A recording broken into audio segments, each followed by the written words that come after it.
Hello student, good morning. मैं पूनम श्रीवास्तव आज आपको भाषा पढ़ाने जा रही हूँ। आज मैं आपको भाषा और उसके भेद के बारे में बताऊँगी।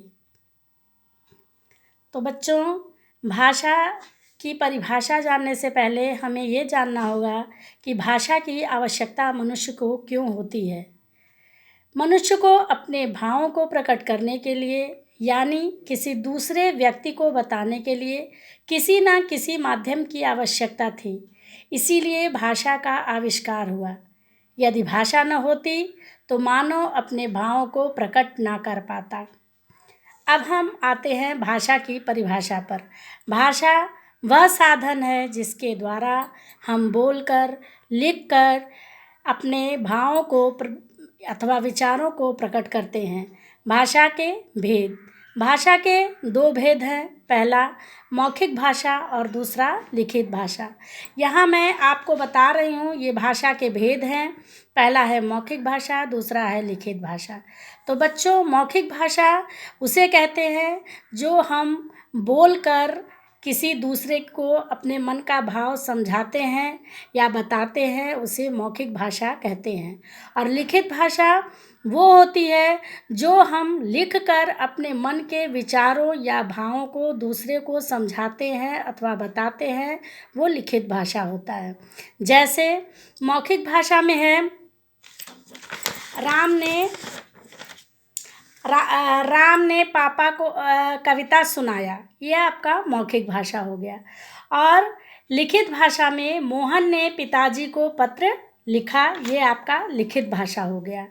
तो आशा है आप भाषा की परिभाषा समझ गए होंगे और उसके भेद भी समझ गए होंगे।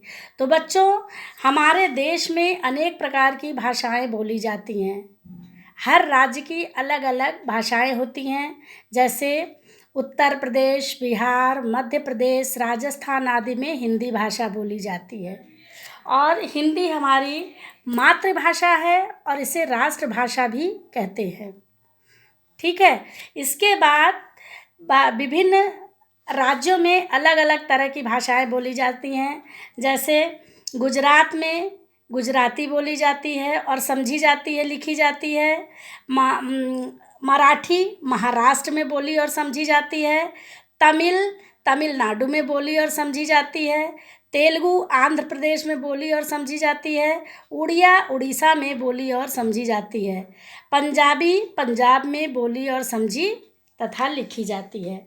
अब आपको ये तो पता चल गया होगा कि ये भाषा हर प्रत्येक जगह की अलग अलग भाषाएं होती हैं और उसको उसी के द्वारा समझाया जाता है।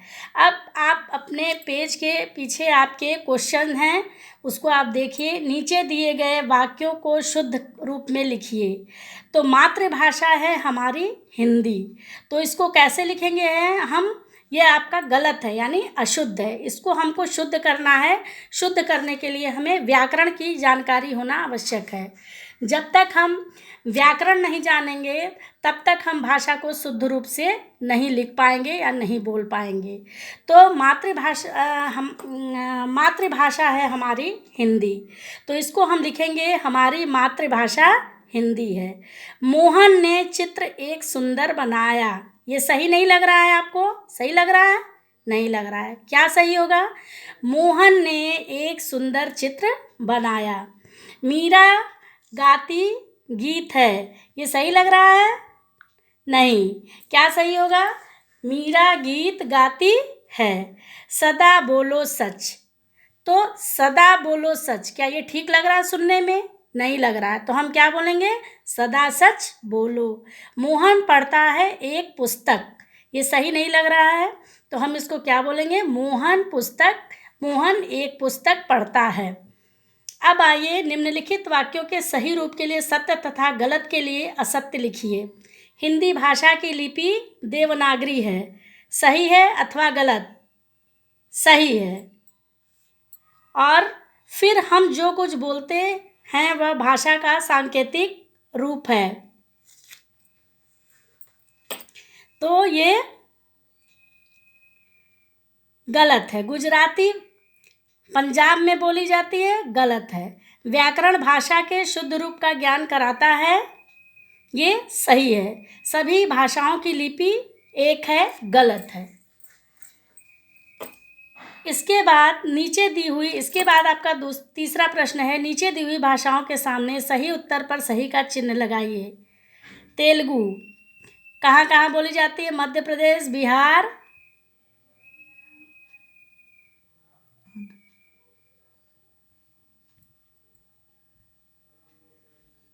आंध्र प्रदेश, गुजरात। तो कहाँ बोली जाती है तेलुगु? आंध्र प्रदेश में। मराठी उत्तर प्रदेश, राजस्थान, पंजाब और महाराष्ट्र। कहाँ बोली जाती है? महाराष्ट्र।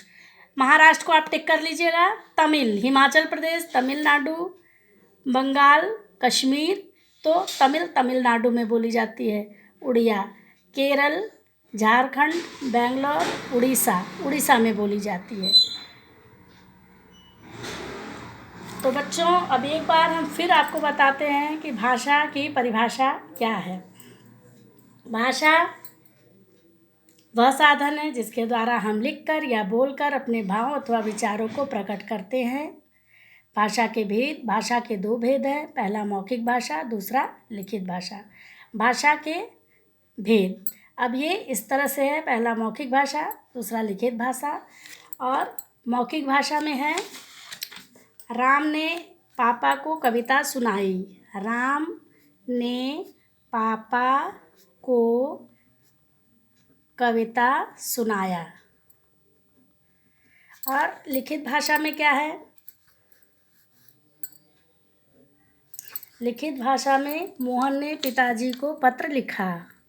मोहन ने पिताजी को पत्र लिखा।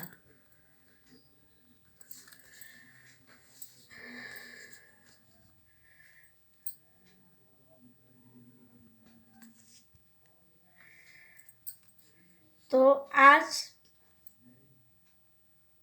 का पाठ आपका यहीं समाप्त होता है और आप इसका अभ्यास करिएगा।